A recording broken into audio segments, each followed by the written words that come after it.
On tâtonne au début, on est là, il est là, il se dit wow, où est-ce que je suis tombée? Si le débat il s'arrêtait maintenant, moi je me suis plus convaincu que toi. C'est lui qui aurait dû inviter McFly et Carlito. Bah bien sûr, parce que là, c'est un projet de loi d'Emmanuel Macron, c'est la légalisation du cannabis. Ah, pardon.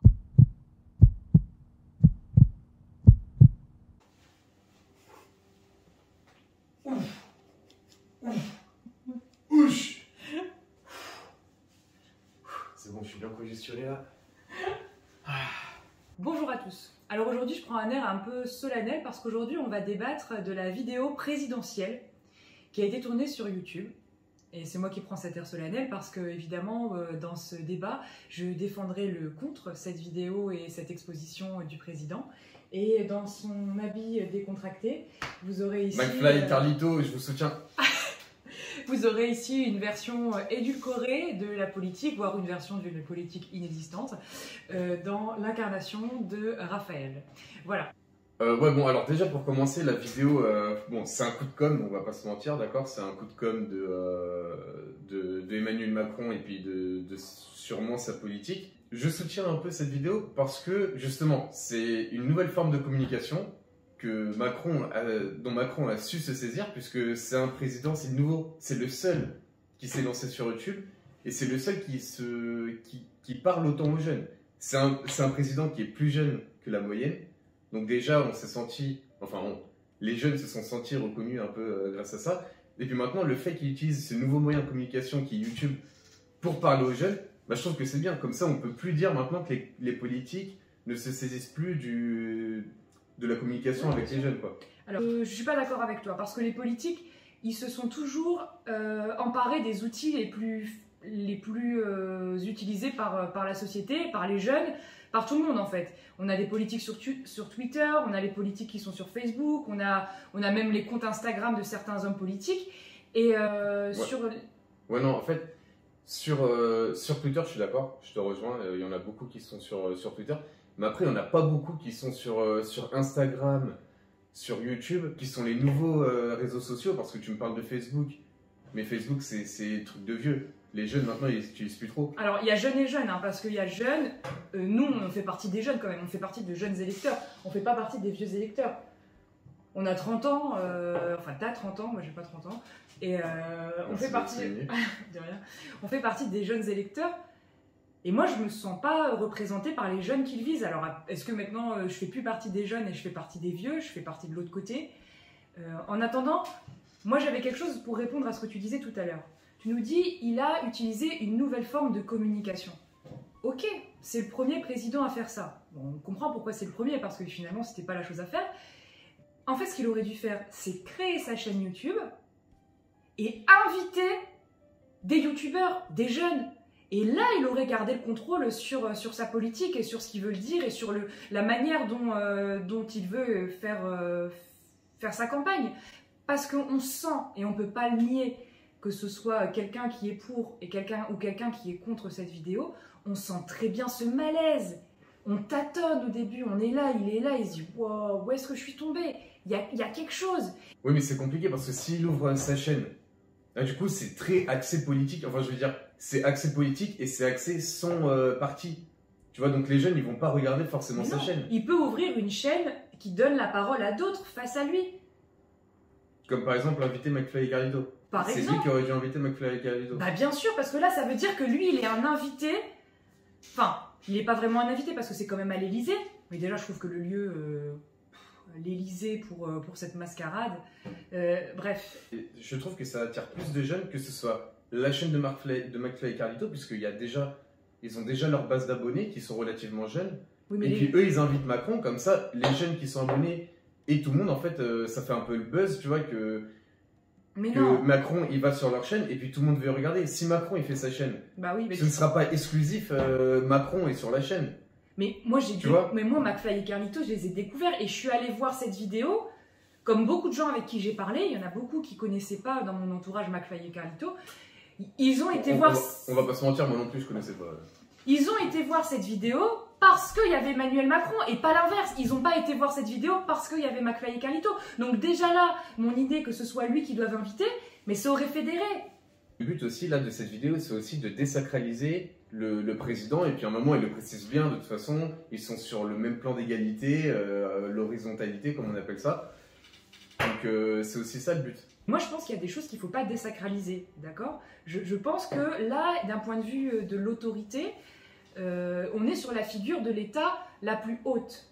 Ça veut dire que si on désacralise cette figure d'autorité, de très haute autorité en fait, les figures d'autorité moindres, comme, je sais pas moi, les policiers, les enseignants, les ministres, toutes ces personnes qui peuvent faire autorité sur un groupe, bah, sont désacralisées aussi. Et finalement, cette horizontalité, à long terme, elle a un effet néfaste. Non, surtout qu'en plus, on va pas se mentir, la désacralisation, elle a commencé déjà depuis quelques années. On n'a pas attendu Macron pour désacraliser la fonction, parce que déjà, Sarkozy avait déjà commencé à faire le jet-setter un peu, et puis Hollande, tout le monde garde un peu une image, de mec mou, tu vois, qui présente la fonction publique. Et il faut aussi savoir qu'il y a d'autres présidents avant Macron en France. Donc, par exemple, je me rappelle plus. Alors lui, c'était pas un président, mais Jospin, il avait déjà fait un truc avec des rappeurs. Mais il y a d'autres présidents en dehors de France, par exemple Obama, qui ont fait ce genre d'intervention, pas exactement la même, mais un peu ce genre d'intervention. Et puis pourtant, les gens, ils étaient plutôt contents. Mais c'est pas le même système. Aux États-Unis, c'est pas du tout le même système. Aux États-Unis, déjà c'est pas le même nombre de population, c'est pas la même histoire, et c'est un peu show must go on aux États-Unis, alors qu'en France, on est plutôt conservateur d'un point de vue politique. On peut avoir des idées très ouvertes d'un point de vue social, d'un point de vue humain, mais d'un point de vue politique, on est un pays encore très conservateur, on a les codes, d'ailleurs tout ce qui en découle en fait, qui découle un petit peu de la monarchie, hein, tout ce qui est les métiers de bouche, la gastronomie française, le chic à la française, la haute couture. Et en fait, les États-Unis ne sont pas du tout construites comme ça. C'est plutôt un pays qui se construit sur son économie, sur le cinéma, sur le show, sur les success stories, les grosses stars américaines, le blockbuster, comme on dit. En plus, c'est vrai que c'est pas le même système, comme tu as dit, surtout en France. C'est un peu le président, c'est un peu le monarque, le nouveau monarque, et puis oui, mais justement, c'est pour. Et puis aux États-Unis, en plus, c'est pas la même chose. Il y a des gouverneurs. Enfin, voilà, tout n'est pas centralisé, voilà. sur le mec. Alors, je suis d'accord, comme tu dis, on est deux différents pays, mais après, ça veut pas dire que nous on doit rester figé, comme tu dis là, on est conservateurs et tout. Mais on peut prendre exemple sur les États-Unis, avancer. Enfin, si on considère que c'est avancer, se comporter comme eux, et puis prendre exemple sur eux. Déjà, il ne faut pas prendre exemple sur les États-Unis, il faut arrêter. On prend exemple sur eux, on bouffe comme eux, on s'habille comme eux, on vend comme eux, on n'achète que chez eux. Il y a un moment, il faut retrouver quand même son identité française. Donc ça, c'est une parenthèse patriotique que je ferme.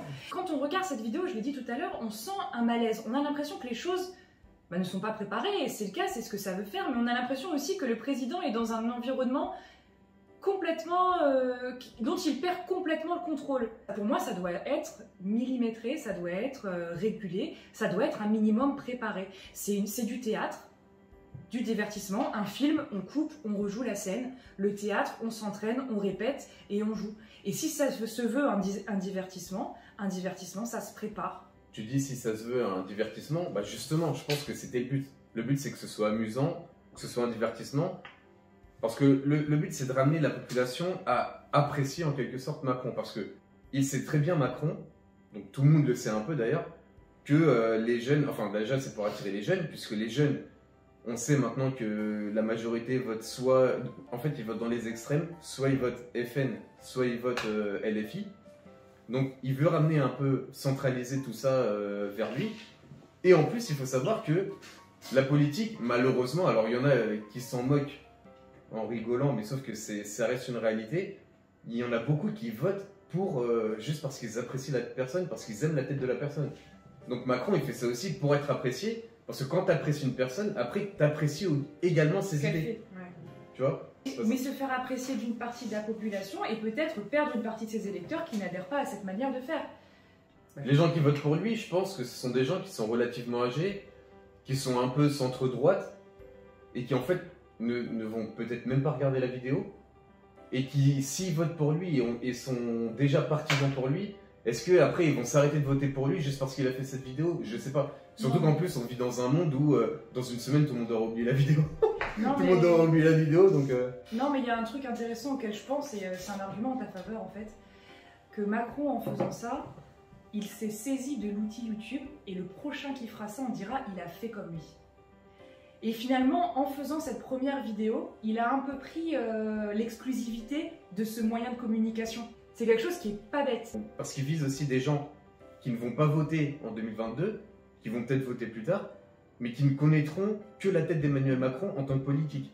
Ils se diront, ah ouais, c'est lui qui était avec McFly et Carlito. Moi, il y a plusieurs choses que j'ai envie de dire parce que j'ai réfléchi un peu à la question. Désacraliser le président, d'accord. Alors pourquoi il a porté quand même son habit de président? Pourquoi il n'a pas juste enlevé sa veste et se dire, juste se mettre en chemise en fait, à l'aise? Parce que là, en fait, ça crée un contraste entre les deux qui étaient habillés comme des adolescents et lui qui avait gardé en fait sa statue. C'est-à-dire que Carlito et McFly, qui étaient les invités chez Macron, ne se sont pas adaptés au cadre dans lequel ils étaient invités. Ils auraient pu garder leur humour, mais il y a une manière de se présenter. Si le débat s'arrêtait maintenant, moi je me suis plus convaincu que toi-même. Il y a un sujet sur lequel je voudrais revenir.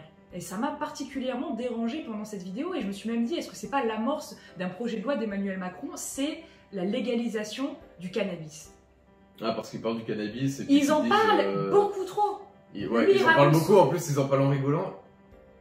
Ils sont détentes en fait. Le mec qui raconte, oui, j'étais défoncé, j'ai fait un accident, je me suis fait arrêter par la police. Non, mais en plus, ce que je trouve un peu dérangeant pour le coup, je suis censé être pour la vidéo, mais c'est surtout qu'il y a un policier qui est décédé une semaine avant, justement en intervention sur des dealers de drogue.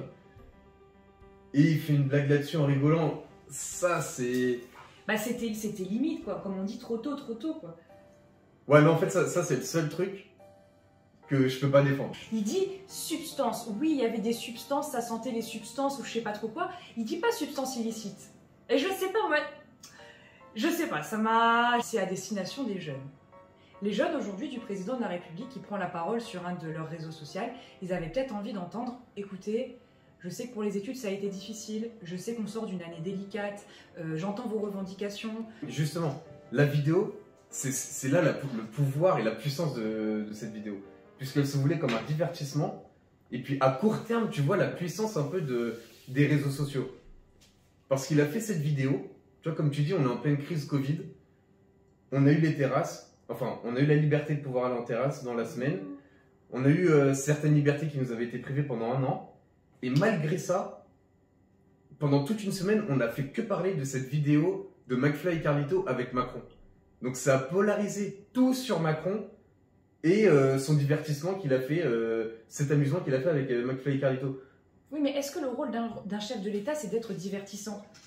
Parce que, comme tu dis, qu'est-ce que c'est en politique? C'est vrai que c'est de résoudre des problèmes, mais c'est aussi d'oublier, enfin, de faire oublier plutôt les problèmes de certains qui traversent ces 10 problèmes.